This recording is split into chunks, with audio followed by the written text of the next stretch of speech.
Let's watch a CNN panel discuss Trump's racist attempts to undo birthright citizenship, something that has already found him being sued by over 20 states and been blocked by a federal judge. So let's jump right into this conversation and see what context we can add. I mean, on these constitutional issues, right? Yeah. And he's like, guys, are you serious?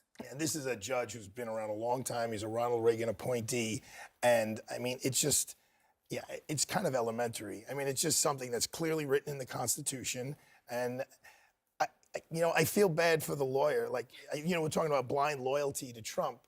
Like, sometimes you have to say, Mr. President, like, I know you want this out there. You want this idea out there, but we can't go in federal court and do it because I'm going to be embarrassed, and maybe I'm going to even be sanctioned. Judges can sanction you in federal court for putting in a frivolous motion.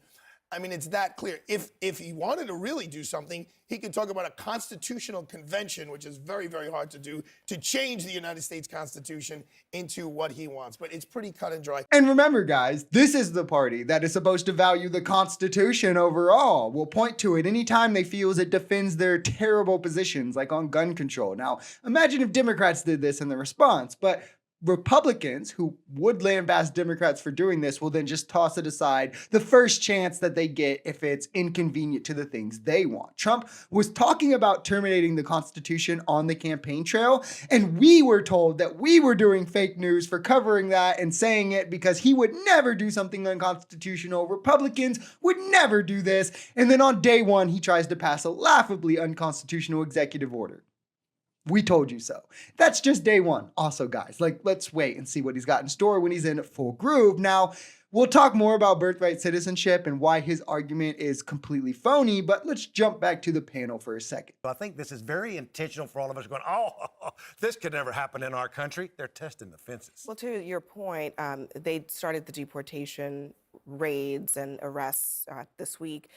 In Newark, they arrested some folks, and according to the mayor there, agents raided a local establishment in the city of Newark, detaining undocumented residents as well as citizens without producing a warrant. Let me jump in before let me finish that statement, because as I was coming in here tonight, I was having dinner with a reporter, and they found out that one of these U.S. citizens is an Army veteran. Right. That's yes. the guy. That's the guy. And the guy had to, they were offended that they had to produce some sort of legal document showing that he was a citizen. And he was questioned about whether Could you those documents imagine were if valid. Joe Biden Yeah. issued an executive order saying, you know what, I don't really like elements of the Second Amendment, I'm just going to get rid of it. Could you imagine the craziness? All these people, Arthur, that I used to work with at Fox, with little pocket constitutions they would pull out every day. Could you imagine the head exploding if Joe Biden did something like this? Exactly. It's whatever they can do at that time to have the Exactly. It's whatever they can do to have the moral high ground for that second, and then they'll change and pretend that it doesn't matter that they did. Trump's argument essentially weighs on people. Yes, people, because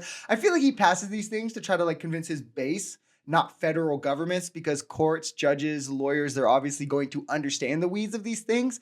But I think his argument weighs on people not knowing what subject to the jurisdiction thereof means, as he's trying to pretend that undocumented immigrants aren't, right? Despite legal precedent establishing that they are, Supreme Court establishing that they are, congressional law even establishing that they are. I mean, it literally just means subjects to law and legal proceedings, which again, they are. It only doesn't apply to those like foreign diplomats or invading soldiers, right? But I warned for weeks leading up to this election what ICE walking the streets would look like for America, how it would mirror Nazi Germany.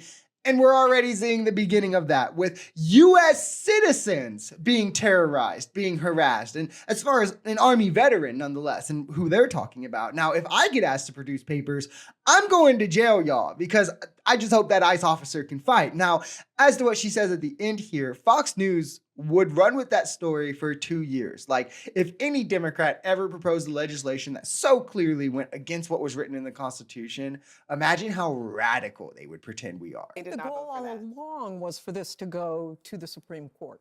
I mean, that is the goal all along, is to let the Supreme Court make a decision, a rendering on what exactly and how exactly this should play out. There is a question about fairness. If somebody is here illegally and gives birth, should that baby be an American citizen? I don't think it's a I don't question think of so. I don't Why think should it's a that question baby of go fairness. The I think it's a Constitution question of says what the Constitution says and what it doesn't say. Right. I would be surprised if this does go to the Supreme Court. No, they won't They grant would cert. not grant cert They're on not this grant- because it says what it says.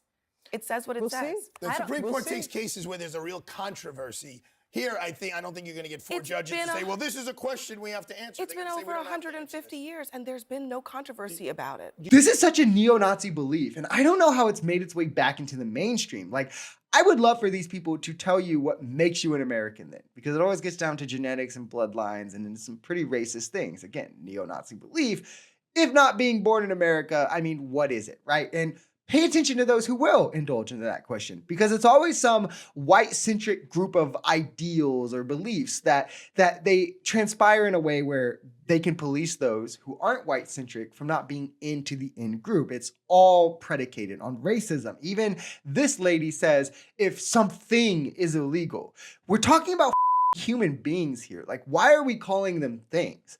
And let's be all the way clear when we're doing this. What she's talking about is if a Haitian comes here on TPS or on a work visa and that expires, but they give birth to a child while they're still here, and that baby spends their entire life in America, grows up not knowing anything but American culture, that person still is an American.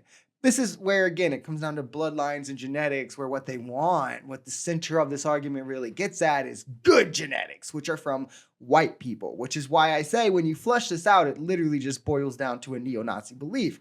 The truth is, there is no required trait to be an American. It's either or, really, because we let people not born in America be citizens as well if both their parents are citizens. And then in that, you can even see how if both their parents weren't born in America but are American citizens, and then they have a baby while in another country, this person doesn't have either bloodlines to America nor were they born in America, yet they're still American. So I hate to tell you this, but if there's no required trait to be in a group, that means that anyone can be part of that group.